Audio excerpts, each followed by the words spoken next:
There's been some disappointment from fans regarding the lack of storyline build for Shida versus Nyla. I personally am not disappointed because my outlook on wrestling is there's a wrestling ring and we have wrestlers and we have rankings and there will be matches. I do understand that for the last 20 years, fans have been conditioned to think that every match is going to start with a invisible camera and a piece of cake and catering, and someone takes that last piece of cake and now there's drama. Now there is a, quote, storyline. In our case, sports-centric. We're right back to it. I meant it when I said it. But I am aware that for 20 years they've been conditioned to every match needs to have a War and Peace story connected to it. That will not be the case with AEW. We have wrestling matches because we're a wrestling show. What's up, everyone? Welcome to Ring the Bell. Oh, God, yes. My name's Joey Mayberry. I'm your dad bod demigod, and joining me, as always, is... the interdimensional She-Ro, Moxie Molly. I have a special announcement. We have a special guest today. Oh. I'm going in to win, yeah. It's little Brand. She finally came. Hi. Can you please tell everyone how long it took you to get that freaking thing? Oh my God. I pre-ordered Brandy Rhodes right after the initial launch of the AEW Unrivaled Series 1. I just got it 2 weeks ago. I feel they did that purposefully so they could be like, couldn't even keep them in stock. But like in reality, they were never in stock. Whatever. Did you say 15 total? That sounds correct. Conspiracy theories lately, so... Well, enough about Brandy Rhodes. Let's talk about AEW Full Gear 2020 that happened last night. Counting the buy-in, we got 2 women's matches, which is almost unheard of for AEW. You're not wrong. Before we dive into those matches, I kind of want to talk about the build up to this pay-per-view just a little bit, because there wasn't really any build up to this whatsoever. Essentially, there's no talking points here, but go on. There's a lot of talking points, but it's mainly discussion on how you're booking these long-term storylines and how you're trying to book short-term storylines or any storyline. We saw last night there was storylines that have been going for almost a year. You had Kenny Omega and Hangman Adam Page. You had Young Bucks versus FTR. You had Darby Allin really showcasing himself. All this stuff happening in the men's division. But for the women, you got Nyla Rose, who has been the number 1 contender in the rankings. They said it on commentary for 24 weeks. She has been number 1 contender, hasn't had matches, hasn't had any build to it, and they randomly tossed her in.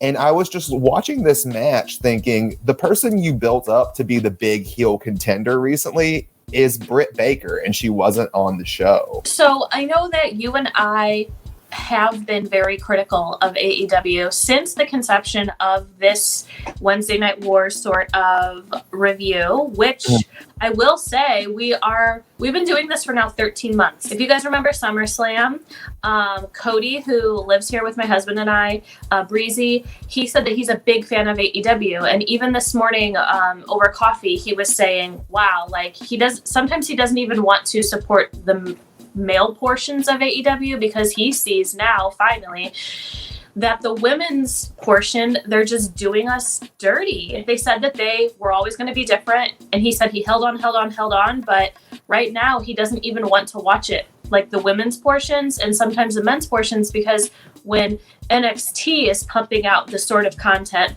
both men and women, that they're pumping out, he'd much rather spend his time watching them. And my point of saying this is, you and I have been saying this, same thing, word for word, now coming from someone who isn't a reviewer, this is the general consensus and the general feeling of the AEW women's division. And I just don't feel like they're ever going to get it. They think they're doing okay, but like we're not in the time and place to just do okay for the women. Give us NXT quality, because you could have all the talent in the world, but if you're booking them like shit, you're making them look like shit and your product look like shit. I think what's got me so frustrated now is, you know, I watch all products. I do. I love men's wrestling. I love women's wrestling. But at the core of my soul, I'm a women's wrestling fan. That's why I got into this lovely sport, art form, whatever you want to call it, was I fell in love with Lita, then I fell in love with women's wrestling. So when I'm watching AEW, and I'm impressed by all of these stellar matches that they have. Like last night, Darby Allin and Cody was a great match. Last night, the Young Bucks versus FTR was a great match. But the women, they just... I don't have an excuse to what's going on anymore, or even an idea of why this is happening anymore. We've even said it with NXT, like, we understand COVID's happening, but I feel like COVID has been here long enough now to have been able to catch up and create some sort of storyline, push it somewhere else where COVID isn't necessarily a problem anymore. Granted, some people are still going to pop up and be like, oh, suddenly I've been exposed and I can't make it. But the amount of time they had to come up for something to really, like, Full Gear being a pay-per-view, this should have been like an amazing match. We've been doing this review for like 13 months now, and I wouldn't even say this is an average match. This was pretty sloppy. Like, this wasn't we've been doing this for 13 months sort of match. This is we just started doing this 2 weeks ago match. Not the wrestlers themselves. I'm saying the build-up and the way the match was set up, and the wrestlers themselves were a little sloppy. I'm sorry for saying that, ladies. You were a little sloppy. Let's go ahead and, since we're jumping into the match review, let's go ahead and start from the top of the night and just do a nice little play-by-play of what we did get for AEW's Full Gear. For the buy-in was our first taste of women's action. It was the NWA World Women's Champion Serena Deeb defending against Allysin Kay. Allysin Kay looked like $1 million. They both looked like $1 million. I was like, I want to watch Serena Deeb wrestle always, personally.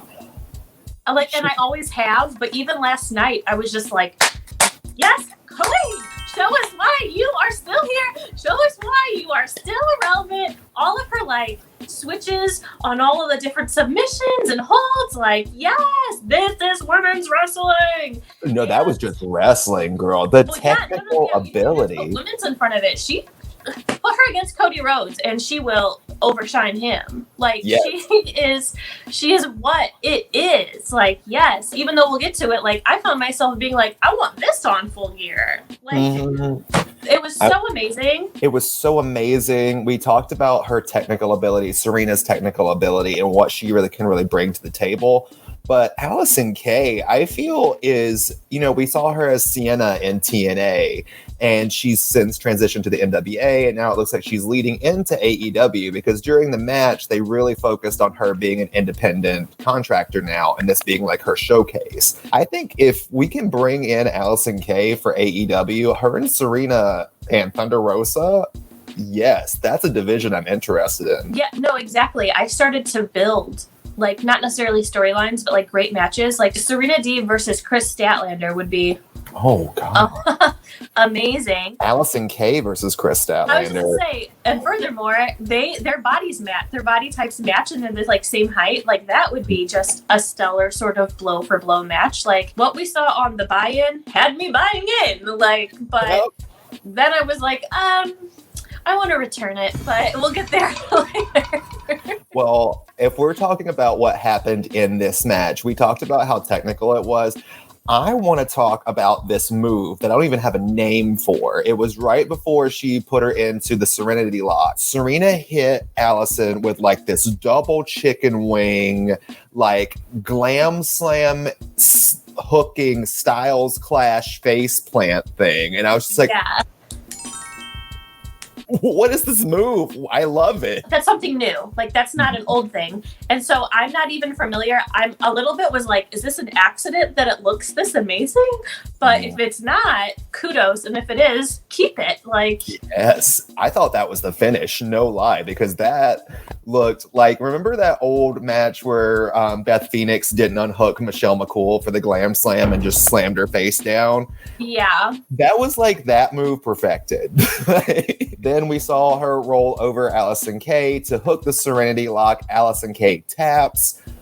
Great finish to a really good buy-in match. Start off a great night of wrestling, but then to finish that off, we had Thunder Rosa come out and do a stare down with Serena Deeb, which effectively, in that one move, made the NWA Women's Championship better booked than the AEW Women's Championship. Yeah.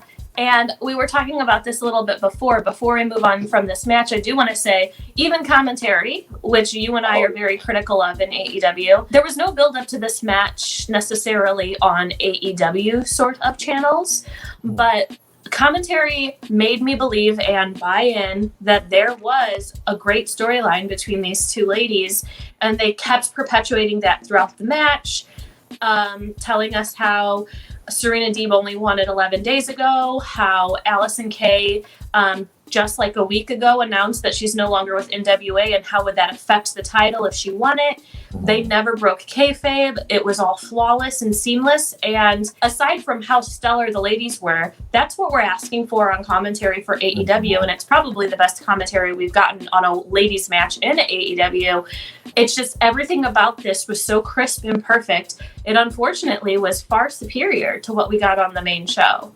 Oh, agreed. I think Tony Schiavone and Excalibur are a great commentary team. The only thing that could really improve commentary last night was if they plopped Veda Scott in there with them. The buy-in, everything about it was just a good match. This was what I'm needing from a women's division. I mean, the only thing I could say is we're kind of praising AEW for this sort of amazing women's match, when in reality, it's really the NWA we should be praising, because these ladies have worked well together in the NWA and they know each other, and that's including Thunder Rosa. They're kind of just perpetuating an NWA storyline. So is this really a good AEW storyline? I think not. I don't know. And that's the tricky thing, because after this, after tonight, and after we talk about the match that happened between Nyla and Shida, I honestly think the NWA Women's Championship is the A title, and the B title is the AEW Women's Championship. Yeah, I completely agree. And I will point out the NWA has been around for millennia, which I'm being very dramatic when I say that. So it ought to be a prestigious sort of title. But on a show that's an AEW show, it ought not be the A title. Yep. Kudos to the NWA. Well, speaking of kudos, let's jump into the main card, because there ain't no kudos. So the match that we got for the women's division from AEW on Full Gear was the 24-week-long number one contender, Nyla Rose, finally getting her shot against Hikaru Shida. And they did this promo package at the beginning, or right before the match started, that kind of told the story of Hikaru Shida and building up to this match. And I was sitting there watching it, and as I was watching it, Tyler comes in, and he looks at me in the face, and he goes, "You look pissed." And I was like, well, I kind of am, actually. And he's like, why? And I'm like, because I feel like they are just force feeding me a bunch of BS, because none of this was thought out. And it's very clearly not thought out. It's like watching a Retribution storyline on Monday Night Raw. There was no thought put into this feud. After having such an amazing day of finding out where our country is going, watching this was just like, this was the last 4 years. Like, it was like, you're giving me something I totally don't want, and this is just awful, and it's breaking my soul, and I just want to turn it off, but I can't. It's my nightmare. To discuss my thoughts on this match, just as an overall wrap-up before we dive into it, I thought back at, was it All In, All Out. It was a Double or Nothing where Shida won the belt. I thought the match at Double or Nothing between Nyla and Shida was match of the night. Last night at Full Gear, it was the worst match on the card. What's bothering me right now, and it's really, really bothering me, is the match itself just didn't have anything for me to sink my teeth into. Both of these women have been literally sprinkled on television for the last few months like they're salt and pepper. We've seen so many other things come into play, like the NWA Women's Championship. Thunder Rosa came in and just pulled all the steam away from Hikaru Shida when they had their feud. And then up until Thunder Rosa came in, the center of the division seemed to be Brandy Rhodes, Big Swole, and Britt Baker. It didn't really even seem like Hikaru Shida was a major contender or player in her own division. That's where I was going to go with this, is we know that Hikaru Shida won the title from Nyla Rose, and Nyla Rose has now been the number one contender, was the number one contender for 24 weeks. But they didn't do anything to keep that relevant, or even the feud between them. Like, Nyla, prospectively, could be very angry that Shida took the title from her, but not once have we seen Shida come out and Nyla or Vicky interrupt a match or anything like that. They literally, the only way they reminded us of this was saying, Hikaru Shida, our ladies champion, seen on the side of watching other women wrestle. Like, same thing with Nyla, like, our former ladies champion, seen on the side. Like, they've done literally nothing to make us excited about this. And then, going back to the NWA title match, commentary didn't really give us anything to sell us on any storyline either. Like, I don't even believe they mentioned that Shida won the title from Nyla. That's just something you and I are sprinkling into this. They didn't give us anything to buy in or Full Gear anything into this. No, not at all. And while we're picking apart storyline, let's go ahead and dive into the actual match and kind of discuss what we were presented and why we're kind of feeling a little bit shafted. I want to start this off on like a positive note, though. I did really, really, really love Nyla Rose's Mega Man gear. I thought it was fantastic.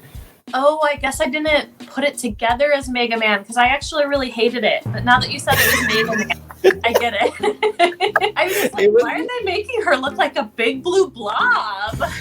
She was Mega Man, and she looked kind of like the Glamazon Mega Man, which I thought was really cool. I get it now. I still don't love it, but I understand it now. I was like, why are there pixelated letters on the back? Like, I just my brain was not in the right spot. Her yellow gauntlet was the cannon. I thought it was so good. Okay, now I get it. I get it now. I didn't while I was watching it. I was just like, ugh, too much blue. We don't say that in America. We like the blue. The match itself had some spots that I thought were just flat out wonky. The main storyline of this match was that Nyla Rose was really, really going in on Hikaru Shida's knee to take out that running knee finish. Shida tried to do her chair spot, and then ultimately she did get it. That knee launching off the chair to launch Nyla through the barricade looked so wonky. I don't know what miscommunication happened there. I don't know what happened. I wish I had a better thing other than I don't know. But I was like, ooh. And being Hikaru Shida's one of her like staple moves she does, like that was not a great moment. You basically just shit on everything that they like have built this move up to be. Yeah, but it did lead up to a fun little spot that I liked, which was, Ref goes out to check on Nyla, and Vicky pulls out the kendo stick and just goes after the knee of Shida to start off that heat on the knee. And they really did an awkward job of having Hikaru Shida sell that injured leg, because after her knee was injured, she was doing missile drop kicks. There was at one point she I can barely walk, but yet I can run up the ropes to do a superplex and a missile drop kick and then follow it up with a back suplex. And I was just like, ugh. So you're kind of just leading us up to what I thought was just one of the worst parts of the match.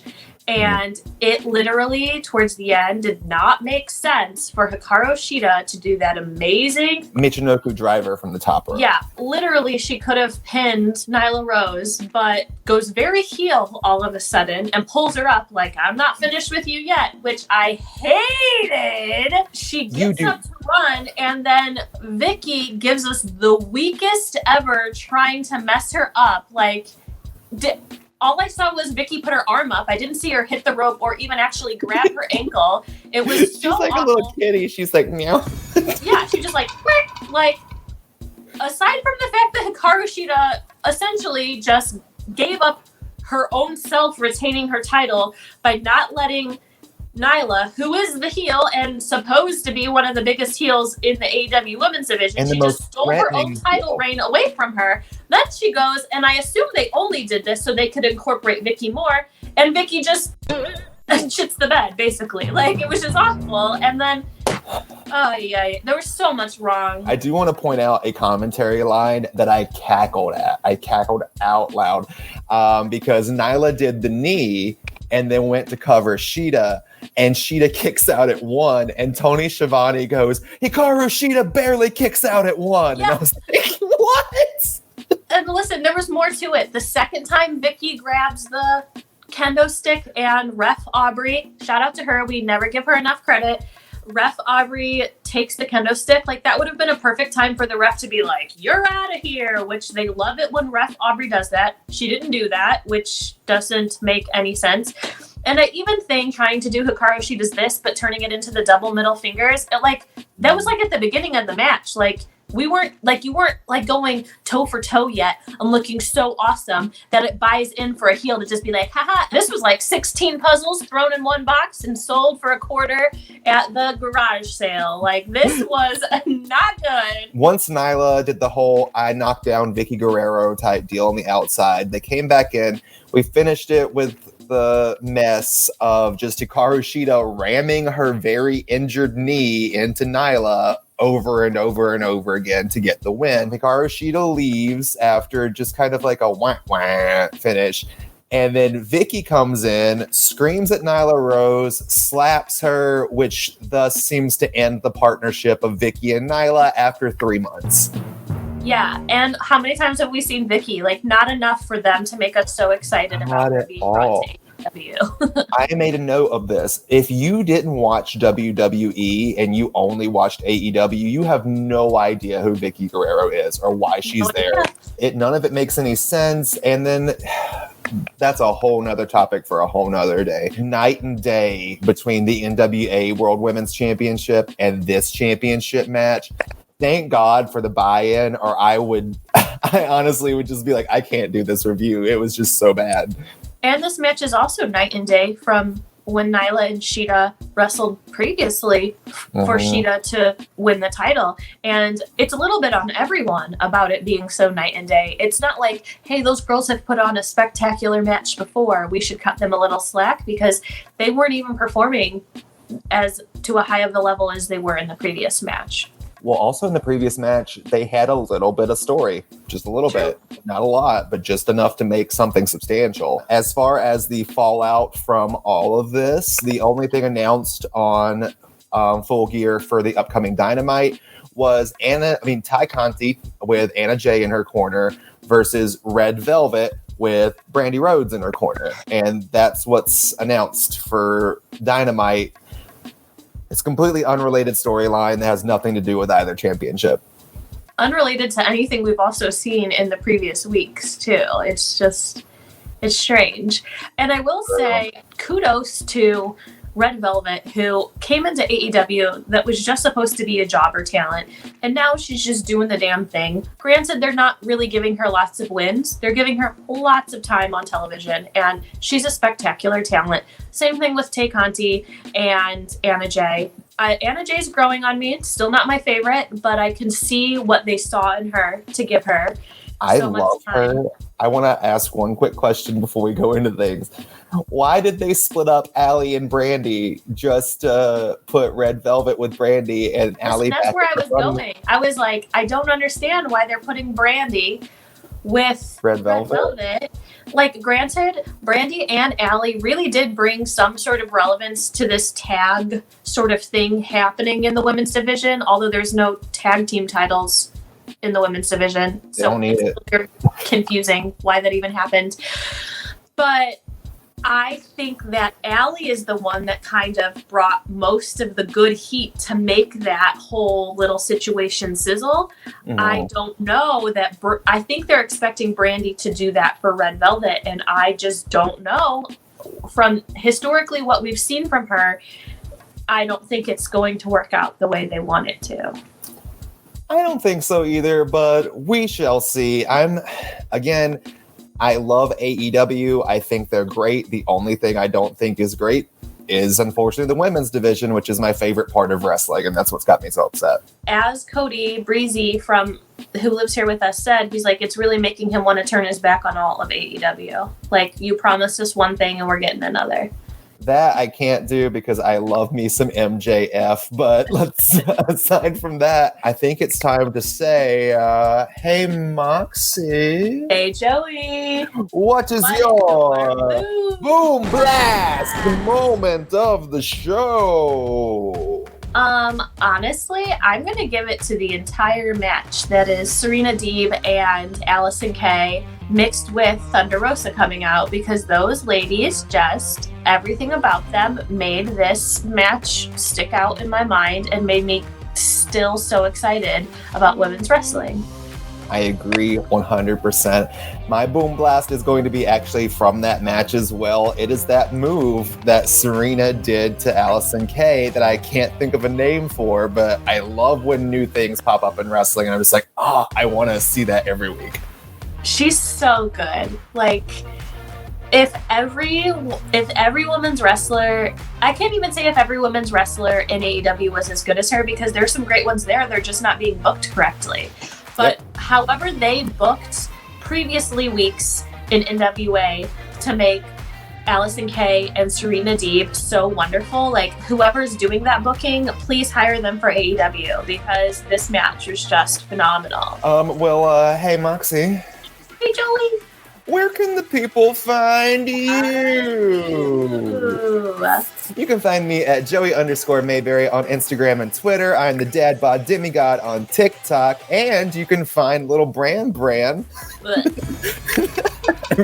I'm kidding. Also, check out my show on the YouTubes. You can find me across all social media platforms at that's THEE, Moxie Molly. Please don't forget to click below and subscribe if you haven't already for all of the updates on our content, interviews, and other fun women's wrestling related